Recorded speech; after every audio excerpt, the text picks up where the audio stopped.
नमस्कार मित्रों, पराशर ज्योतिष संस्थान की इस यूट्यूब चैनल पर आपका स्वागत है। मैं हूं एक बार फिर बब्बन कुमार सिंह। मित्रों, आज हम आपको गुरु शनि के संयोग की बात बताने जा रहे हैं। देखिए, फिर से 20 नवंबर को गुरु जो है मकर राशि में आ रहा है।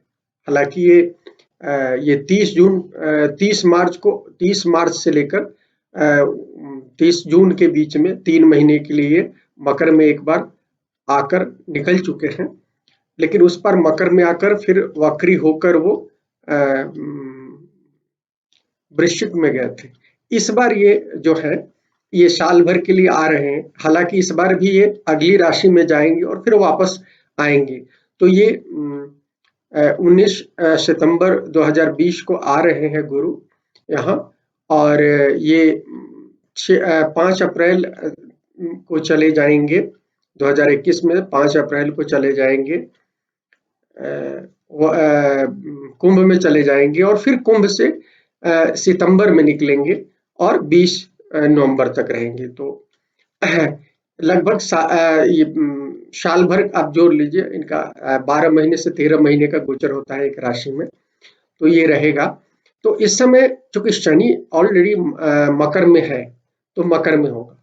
हालांकि ये मार्च से 2020 में मार्च से लेकर जून के बीच में भी मकर में शनि थे, लेकिन उस समय इनका संयोग नहीं हुआ था। कारण कि गुरु जो है शुरुआती 3 डिग्री में आए, वापस लौट गए थे और शनि आगे की डिग्री में थे। इस बार जो है इनका ये जो है 21 दिसंबर 2020 को एग्जैक्ट युति होगा। मेरे ग्रह युद्ध जो होता है, ग्रह युद्ध भी होगा।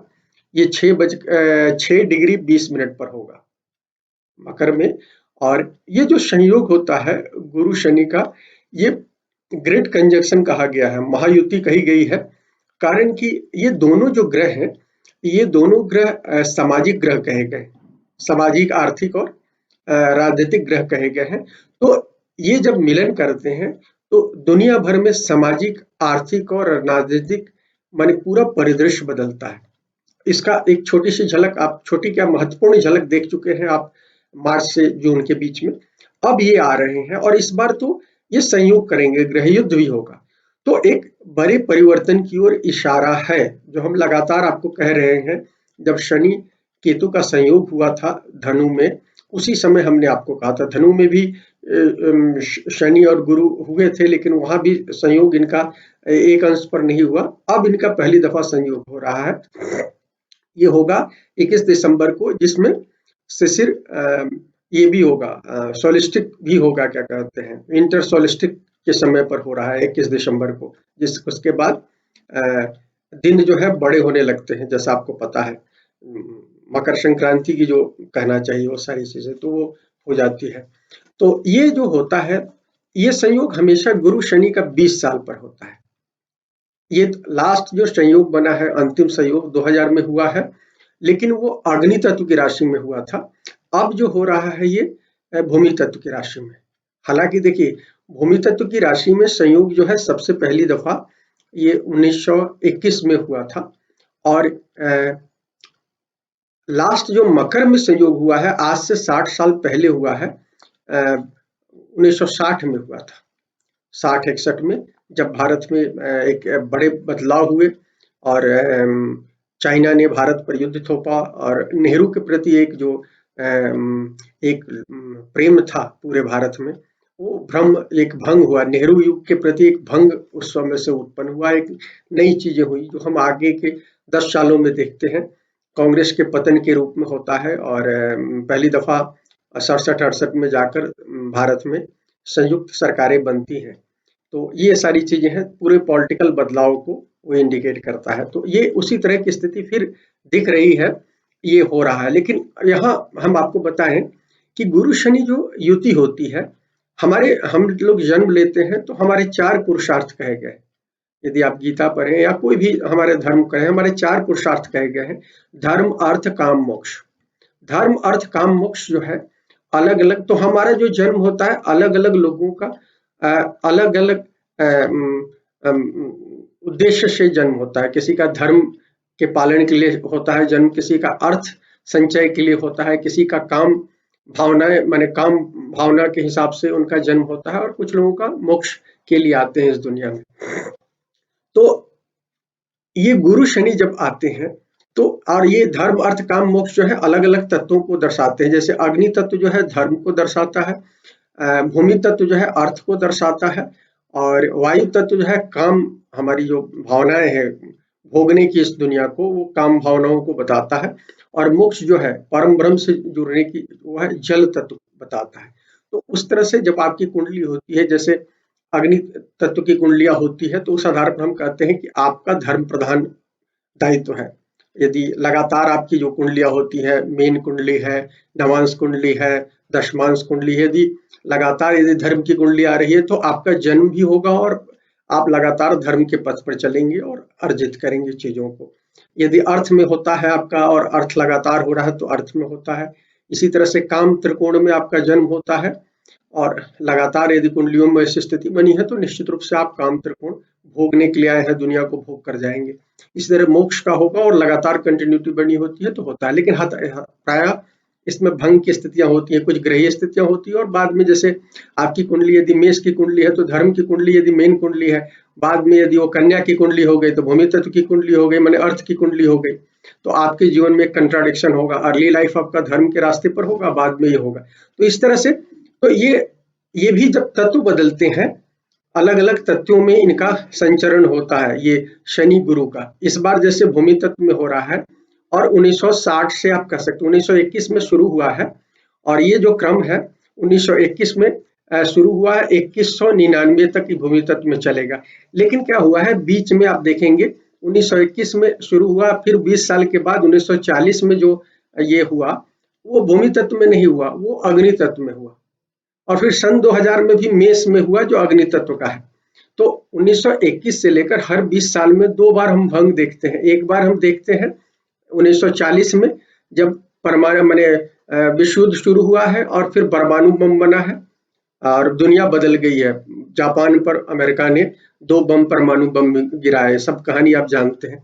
तो वो एक परमाणु युग की शुरुआत हुई, वो एक बीच में। उसके बाद फिर हम देखते हैं 2000 में हुआ, अग्नि तत्व में हुआ। फिर देखें अमेरिका में कैसे क्या कहते हैं आतंकवादियों ने ट्विन टावर उड़ा दिया। तो अग्नि तत्व का स्वभाव है, युद्ध और विध्वंस स्वभाव है। जब हम आपको विस्तार से बताएंगे तो बताते हैं। तो यह भूमि तत्व का दौर चल रहा है जो 2199 तक चलेगा। लेकिन हम ये बताना चाहते हैं कि जो तत्व है लगभग 200 से 250 सालों तक एक तत्व में लगभग ये मिलन होता है हर 20-20 साल में। लेकिन जो बीच का पीरियड होता है, जिसमें क्या कहते हैं बीच-बीच में कभी, जैसे हमने बताया कि 1921 से शुरू हो गया, लेकिन 1940 में और सन 2000 में ये अग्नि तत्व आ गए। तो ये इनस्टेबिलिटी को बताता है। इनस्टेबिलिटी जैसे 2000 में क्या कहते हैं अग्नि तत्व में हुआ और अभी भूमि तत्व में हुआ। तो आप देखें कि मेजर बदलाव हुआ। अब हम देखेंगे कि अब फिर अग्नि तत्व नहीं आ रहा है 2199 तक।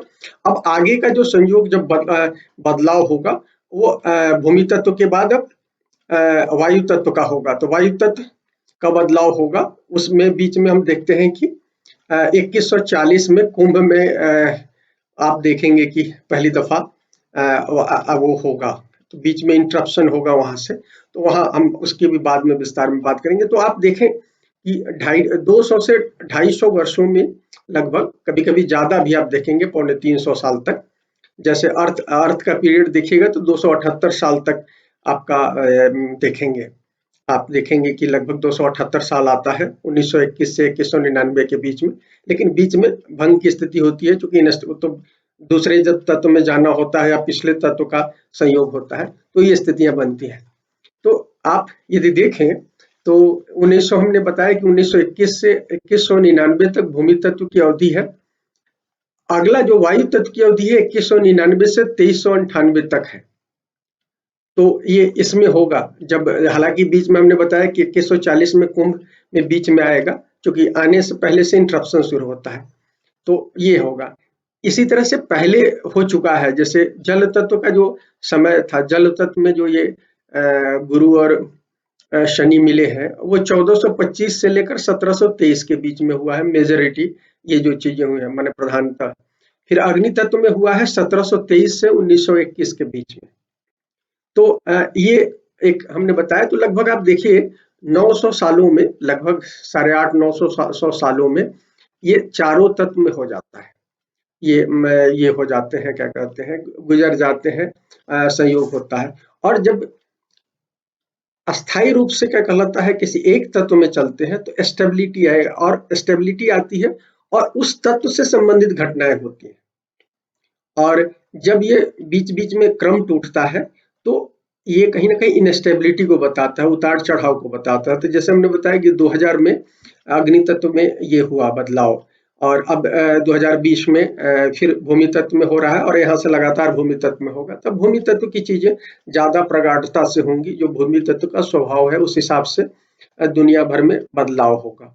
भूमि तत्व पर बात करने से पहले हम इसको और आपको क्लियर कर दें कि ये लगभग मैंने बताया कि 900 सालों में ये हो जाता है। और क्या होता है कि एक बार, जैसे अभी जो राशि में हो रहा है, जैसे अभी 2020 में ये होगा, 2020 में भूमि तत्व में हो रहा है, तो अगला जो होगा ये इससे 9वीं राशि में होगा, इसी तत्व में होगा लेकिन इससे 9वीं राशि में होगा। तो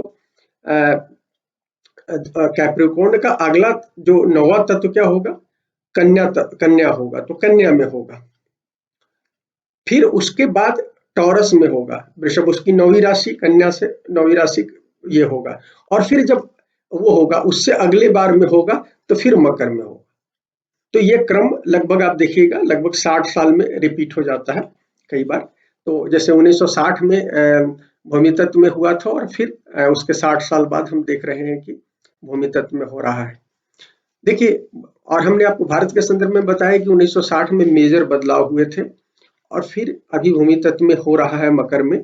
तो एक मेजर बदलाव आप देखने जा रहे हैं भारत में। वैसे दुनिया भर में चीजें हो रही है, तो दुनिया भर में पॉलिटिकल इनस्टेबिलिटी आप देखेंगे, एक चूंकि ये बड़े बदलावों का सूचक होता है। तो और ये तुरंत नहीं होता है, कई सालों में इसका चक्र देखते हैं। जैसे हमने बताया कि 1960-61 में हुआ, तो उसका असर हम देखते हैं कि भारत में परिवर्तन जो शुरू हुआ है 60-61 में, नेहरू का युग 64 में खत्म हुआ है। फिर हम देखते हैं 67 में कांग्रेस किसी तरह से सरकार केंद्र में बना पाती है, कई राज्यों में सरकार गवा देती है।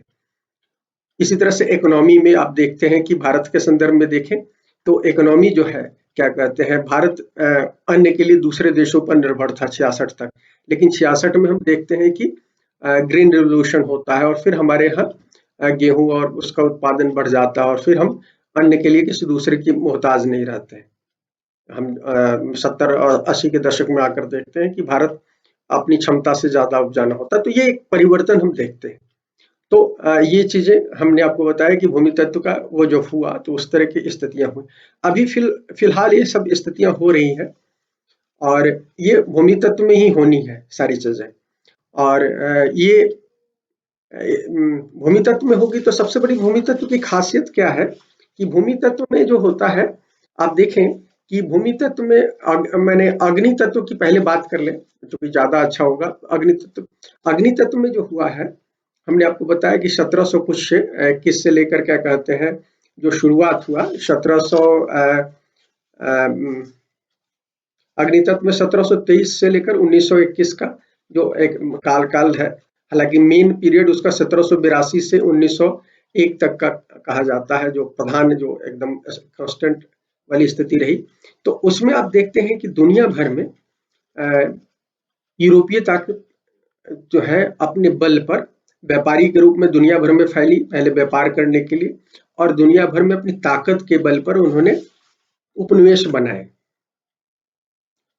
तो इसलिए पूरा उपनिवेश का काल आप देखते हैं, माने आप 18वीं 19वीं और 20वीं शताब्दी में देखिए, तो आधे 20वीं शताब्दी तक वो बनते हैं। यूरोपीय ताकतें जो है दूसरे देशों में व्यापारी के रूप में जाती हैं और सत्ता पर कब्जा कर लेती हैं। भारत में भी यही हुआ, भारत में भी 17वीं शताब्दी में भारत में उन्होंने कंट्रोल कर लिया। 18वीं शताब्दी में उन्होंने भारत में कंट्रोल कर लिया। और ये जो है, क्या कहते हैं, ये उस काल को प्रबोधन काल भी कहते हैं। उस दौर में बहुत सारी वैज्ञानिक खोजें हुई, अगर ये अग्नि तत्व का जो प्रधानता था। लेकिन आप देखिए कि जब ये अग्नि तत्व और भूमि तत्व का मिलन हुआ, अग्नि तत्व भूमि तत्व के संयोग का समय देखते हैं आप 1900 से लेकर आप देख लीजिए, स्पेशली 1920-21 से लेकर 1980 तक कह लीजिए या 1960 कह लीजिए, तो आप देखिएगा कि दुनिया भर में उपनिवेश भंग हुए हैं। दुनिया भर को जो उपनिवेश थे उनको आज़ादी देनी पड़ी है यूरोपियन ताकतों को, और वो भूमि छोड़नी पड़ी है। लेकिन और उसके बाद आधुनिक लोकतांत्रिक देश बना है, जैसे भारत बना, और भी अफ्रीका में हुए, और ज्यादातर देश जो है 60 के पहले आजाद हो गए थे। कुछ देश जो है जैसे 1980 में रोडेशिया, जो बाद में जिम्बाब्वे कहा गया, इस तरह के देश स्वतंत्र हुए। और एक तरह से साउथ अफ्रीका को लगभग एक 90 के दशक में जाकर क्या कहते हैं एक तरह से पूर्ण आज़ादी मिली। तो वो उस तरह की कुछ देश है, लेकिन ज़्यादातर आप देखेंगे कि देश जो है 60 तक आते-आते आज़ाद हो गए थे। तो वो एक तरह से जब हम अग्नि तत्व से भूमि तत्व में आ रहे थे। लेकिन एक नया ट्रेंड देखिएगा, भूमि तत्व का जब प्रभाव बढ़ा है, तो अब इन लोगों ने नेशन स्टेट बन गए हैं देश दुनिया भर में। जो यूरोप में पहले नेशन स्टेट की परिकल्पना आता है, जो बदलाव होना शुरू होता है, और पूरी दुनिया में वो नेशन स्टेट की बात आ जाती है। आधुनिक जो राज देश है, वो आधुनिक जो है वो नेशन स्टेट कहे गए हैं, तो वो सब निर्माण होता है। लेकिन अब हम देखते हैं कि दूसरे तरह से प्रभुत्व कायम करने की कोशिश की है भूमि तत्व के ज़माने में। अब हम देखते हैं कि पूरा का पूरा जो है व्यापार के माध्यम से चीज़ें फिर से ये हुआ। व्यापार उस रूप में नहीं, लेकिन रेगुलेशन जैसे वर्ल्ड बैंक और आईएमएफ जैसी हुई, जो कि जिसका असर हम जब देखते हैं 1980 में ज़्यादा हम देखते हैं। जब हम देखते हैं वर्गों में होता है, क्या कहते हैं, ट्रिपल ट्रांज माने 3 बार गुरु और शनि मिलते हैं। एक और ख़ास बात इसमें क्या है कि जब गुरु और शनि 3 बार संयोग करें, किसी बार जब युति करते हो और 3 बार एक पॉइंट पर मिले, माने एक ग्रह युद्ध हो, तो देखिएगा कि उस तत्व की विशेषताएँ बढ़ जाती हैं। तो 1980 में 1921 में सबसे पहले कन्या में ही शुरुआत हुई थी भूमि तत्व में, जब ये गुरु शनि मिले थे। फिर 1980 में कन्या में उनका होता है 60 साल बाद, और उस समय 3 बार क्या कहते हैं एक ही बिंदु पर वो लोग मिले हैं। और उस समय हम देखते हैं, माने 3 बार संयोग हुआ है गुरु शनि का, ग्रह युद्ध की स्थिति बनी है, और हम देखते हैं कि सूचना क्रांति होती है, और हम देखते हैं कि बड़ी तेजी से दुनिया भर में वर्ल्ड बैंक और आईएमएफ का प्रभाव बढ़ता है, और वैश्वीकरण 90 तक आते-आते हम देखते हैं वैश्वीकरण का दौर शुरू हो जाता है।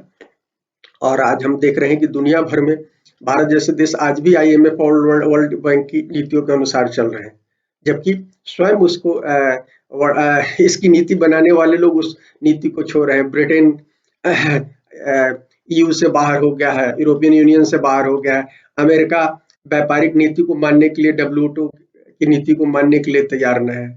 और लेकिन दूसरे जो बाद के जो आज़ाद हुए राष्ट्र हैं उसको आईएमएफ और वर्ल्ड बैंक की नीतियों को फॉलो कर रहे हैं। तो इस तरह की चीज़ें आप देख रहे हैं। तो ये चीज़ें आने वाले समय में भी आप देखेंगे, भूमि तत्व का जब प्रभाव बढ़ेगा।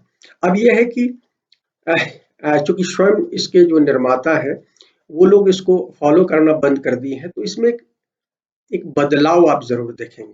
आगे के समय में स्थितियाँ अब थोड़ी-सी डिफरेंट होगी। और एक और बात इसमें है कि भूमि तत्व जब से भूमि तत्व का ये संयोग बढ़ा है, 1921 में पहली दफ़ा संयोग हुआ है भूमि तत्व में कन्या में सूर्य गुरु और शनि का। तो आप देखिए इस समय आबादी ज़बरदस्त बढ़ी है दुनिया भर में।